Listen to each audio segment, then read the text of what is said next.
Well, now we're going to have our first speaker of the panel session come up on stage and join us. I'd like to introduce Mr. Todd Karran, who is the President and CEO of Nova Chemicals and a member of the Nova Chemicals Management Board and Board of Directors. Mr. Karran has more than 30 years' experience, having joined Nova Chemicals in 1985 and has held several leadership positions within the corporation. So please join me now in welcoming him to the stage. Thank you.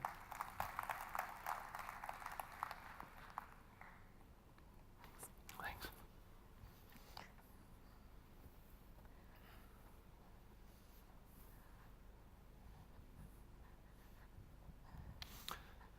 Good morning, Your Excellencies, distinguished guests, and industry colleagues. Thank everybody and the GPCA for the opportunity to speak with you this morning and share some insights as we reflect on the theme of the GPCA session this year, the chemical industry transformation and the beginning new journey.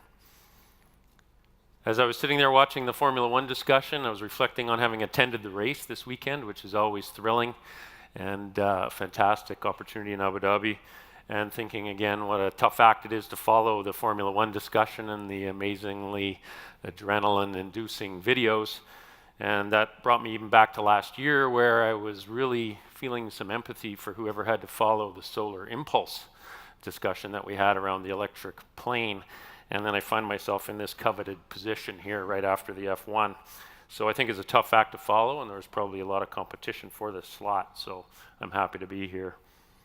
I was thinking, what could I possibly say with regard to petrochemicals that virtually everybody in this room wouldn't already know or understand as well or even better than we might at Nova. And so, while we could think about the specifics of the petrochemical industry in a lot of detail, I was thinking that what I should really focus on is how we've approached the journey.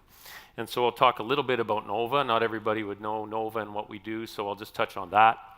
I'll talk a little bit about how we found ourselves approaching the year 2020 here in the last part of the decade, and then how we're thinking about moving towards 2030.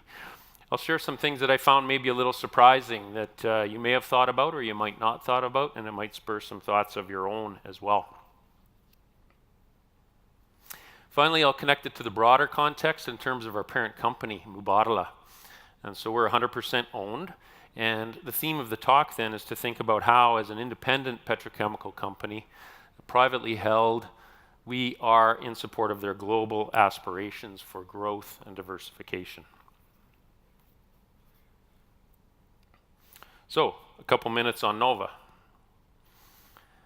Here we have some pictures of the products that our customers make. These aren't our own products. These are made from our resins or our bead.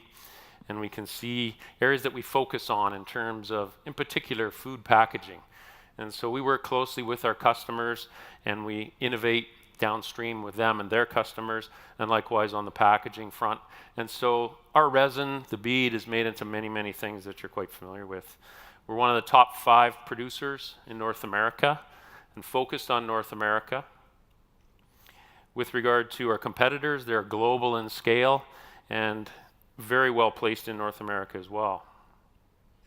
When we focus on our values as a way to achieve our strategy, which I'll talk about in a moment, we focus first on responsible and being responsible. Nova Chemicals was actually a founding company member of Responsible Care in Canada, a practice which has been extended to dozens and dozens of countries around the world and often a prerequisite for certain industry association memberships. A key focus for us and really table stakes in terms of this business. Being collaborative and innovative, as I mentioned, with our customers, but also internal, to be very internally collaborative and innovate all the time around what we do and how we run the business. My colleague likes to say we can work in the business or we can work on the business. And so I think this is very true. And we think about it across the whole supply chain, collaborating from our suppliers, through our internal employees, functions and processes, our customers and their customers, others like our banks and those who lend us money, and of course our shareholder as well. And then passionate. And that might surprise you a little bit as a value. And it's not meant to be anything other than a level of engagement that we want to just step it up. We want our employees and everybody to feel much more passionate than they would typically, to bring their whole selves to work and to be quite engaged. And when we survey people on this, we find that we are ahead of the chemical industry. We are ahead of the manufacturing broadly industry, and we're well into the high-performing company. And this translates directly to performance and directly to outcomes. And so something we focus on, something we survey, and something we're proud of. It's our employees bringing their discretionary energy to work every day, a little bit more on a consistent basis, and sharing that. And so overall, we like to say that we work with our customers to help them create products that make life healthier, easier, and safer. So where do we do this? Very much focused in North America. So Canadian heritage company, expanding more recently into the US and more broadly. 2,800 employees across our enterprise, $4 billion in revenue, balance sheet of about $6 billion. When we look at North America and our growth, we in North America have the greatest amount of diversification in terms of feedstock, one of the key attributes for a successful business and sustainability. Our heritage is in Alberta, Western Canada, and here we are accessing off gases and ethane from the oil sands, from gas that is moving within Alberta, taking the ethane out of the gas stream that's being exported out of Alberta to Eastern Canada or the US, bringing ethane in from the US in North Dakota and the Bakken shale play, and also in the east from Marcellus, Utica, and more recently now with our moves into the US Gulf Coast. So how do we fit into Mubadala? So we've given you a sense of scale of Nova. When we think about Mubadala, it's important, if you're not already aware, this is Abu Dhabi's strategic investment company meant to diversify the economy, create global industrial champions. And as you can see on the screen, there's 13 sectors represented. It's just under $130 billion in terms of portfolio size. And these 13 sectors are very diverse. Aerospace, healthcare, semiconductor, and then of course, in the upper left, the petroleum and petrochemicals component of which Nova is part. If we combine Nova, our sister companies, Borealis, their investments in Borouge, Cepsa, this sector is worth about $40 billion. And so collectively, we're on par with some of those large global competitors I referenced in terms of our North American landscape. So let's zoom out a little bit. And the picture of Mubadala's world then looks a little different than the map we showed for Nova. But you can see Nova's logo there in Canada and the US, and largely a lot of open space. And then, for example, Borealis in the blow-up of Europe. And so together, we've got separate geographic focus. We don't compete, even though we're in the polyethylene business, and they in other businesses. Directly, our products are somewhat complementary. But as this adds up in aggregate, it supports that global aspiration of Mubadala. And so we're both similarly working in this way, as is Cepsa in these other regions. So if we summarize, we have Nova focused on North America, Borealis, Europe, Middle East into Asia, and Cepsa contributing as well, and other smaller investments as well. But when we think about this, it's a fierce competitor on the global scale. So let's shift gears a little bit. Consistent with our theme, what's the journey? I like the size of this picture in terms of the straight road. Everything looks very clear. There's 4 things that are really critical to success in this business. Again, as we all know, one is execution. We have to be absolutely safe in everything we do. We have to be reliable. Our customers are relying on us for supply. That quality has to be consistent, has to be available. And so execution, a key attribute of our business. And then technology. We heard in the McLaren discussion how fast technology can change. I was struck by the 17 minutes. You'll see an improvement annually there. For Nova, we have our own proprietary solution, polyethylene technology. And while many competitors may have licensed in technology, it's a perfectly viable approach.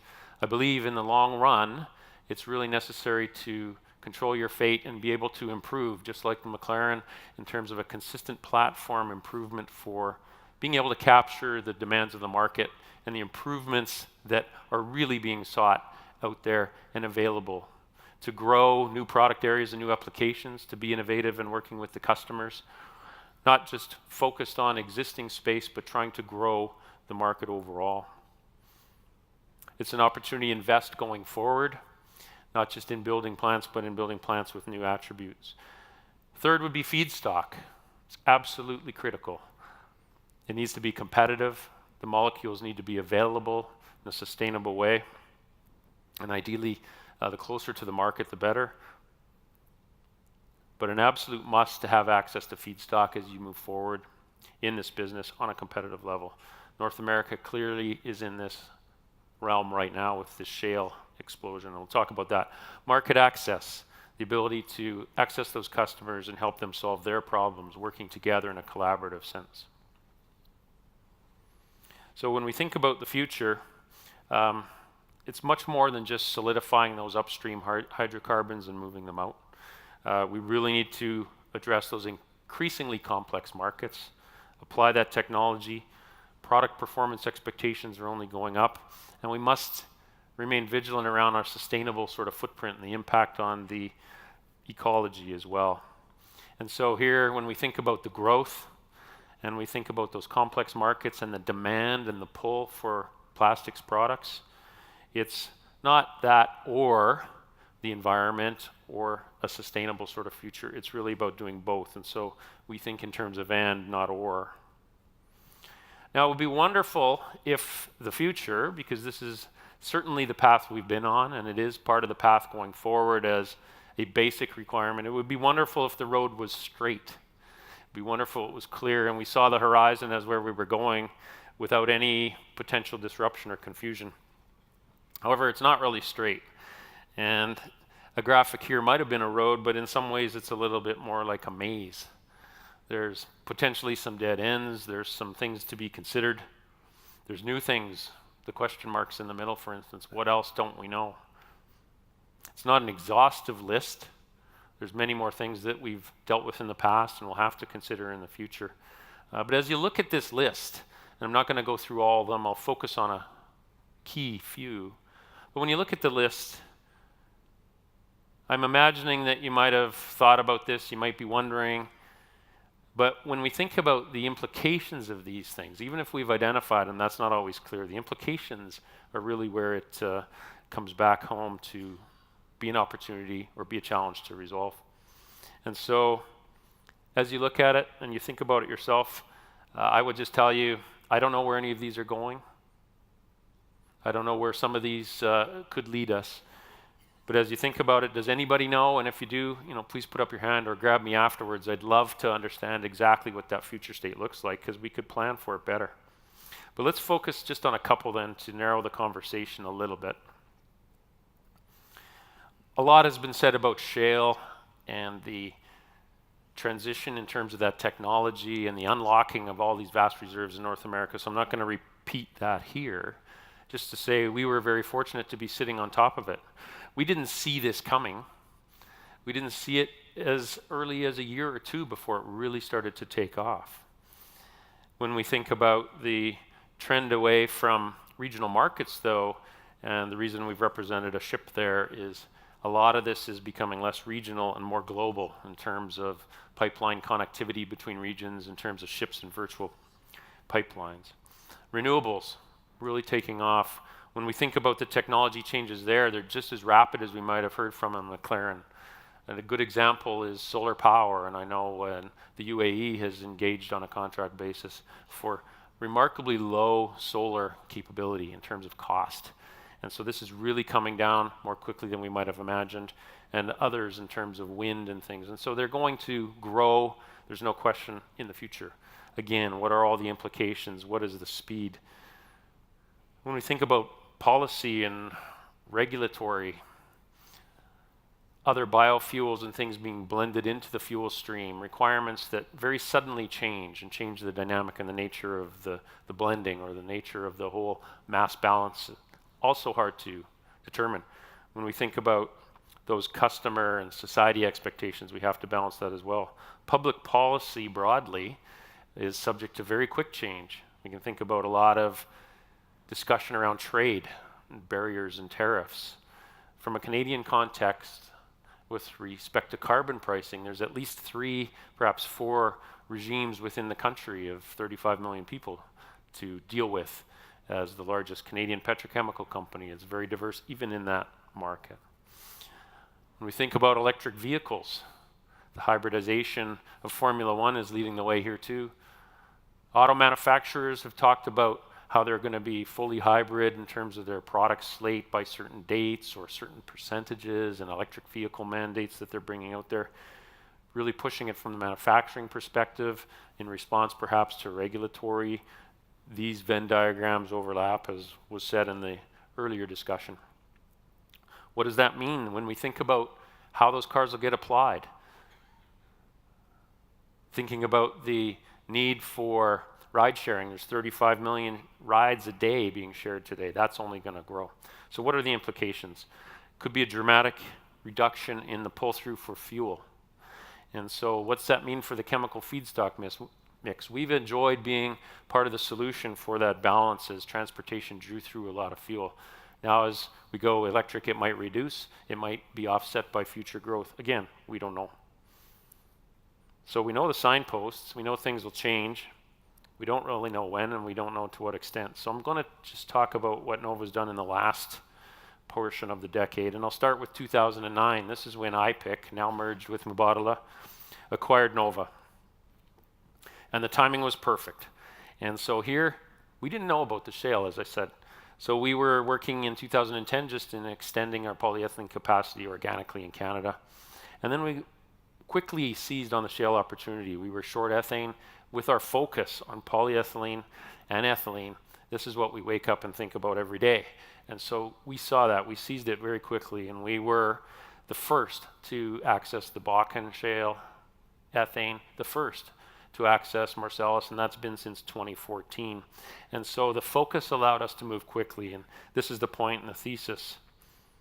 We are now moving to grow and diversify, as I said, so we just acquired the Williams Geismar asset in Louisiana. This year, we're working towards FID on a joint venture with Total and Borealis in Texas. And we hope to get to FID on a new plant build with our own proprietary technology in Ontario, Canada as well. 3 big changes in the 2017 timeframe. And these would be coming on stream through 2021, which takes us to that first decade. So focusing on being ethylene and polyethylene oriented, first mover and aggressive in this space. So I found this a little surprising, and I wanted to share because I was thinking, what is the value of focus?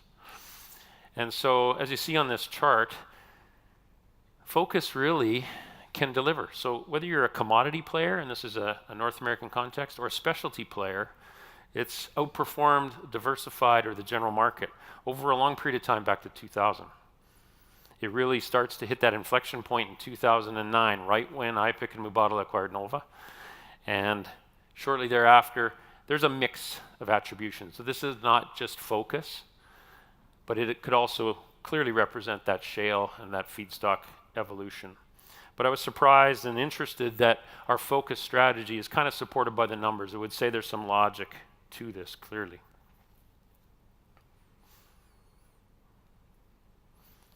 Another thought, when we think about how do we hedge against this uncertainty, that focus is part of the thesis. A second part might be,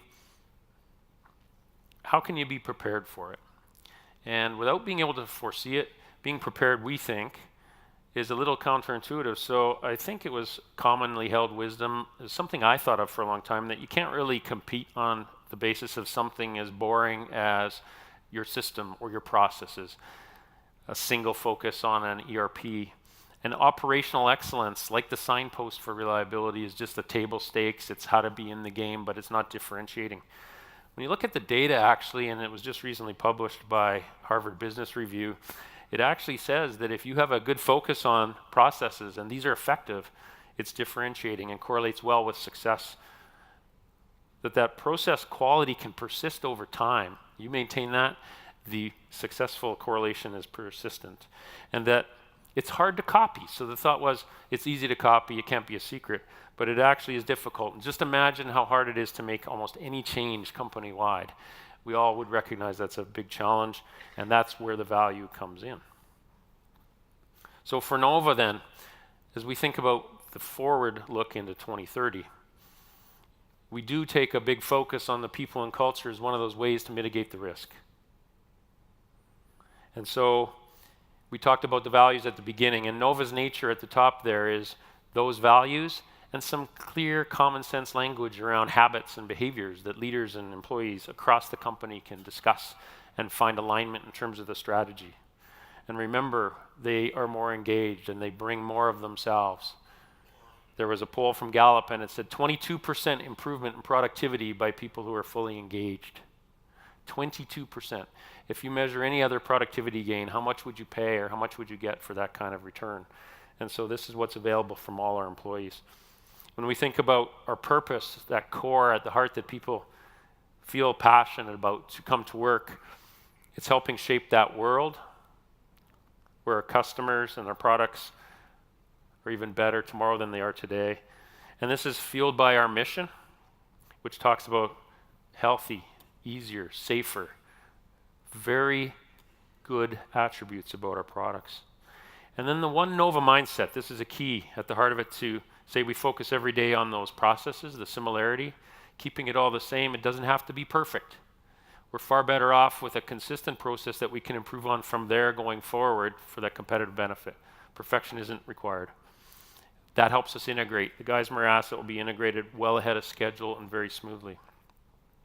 So our strategy ends up with 3 points then: to grow aggressively, use this as the foundation, be actively sought after across that supply chain, and to use technology along the way to enable that. So we're focused and we fit well. And in closing then, how do we tie it all back together with our parent company, Mubadala? So Nova is focused regionally. Nova is focused on products of ethylene and polyethylene. Mubadala is a global perspective, that broadly diversified portfolio. Much more stability there. We are cyclical. We can embrace that. We can profit from that because we'd be agile. We'd be prepared for that as we compete for the capital that Mubadala is really charged with deploying effectively. We want to be effectively competing for that. And then we come together with that long-term focus for success and growth. Thank you for your attention. Appreciate the opportunity.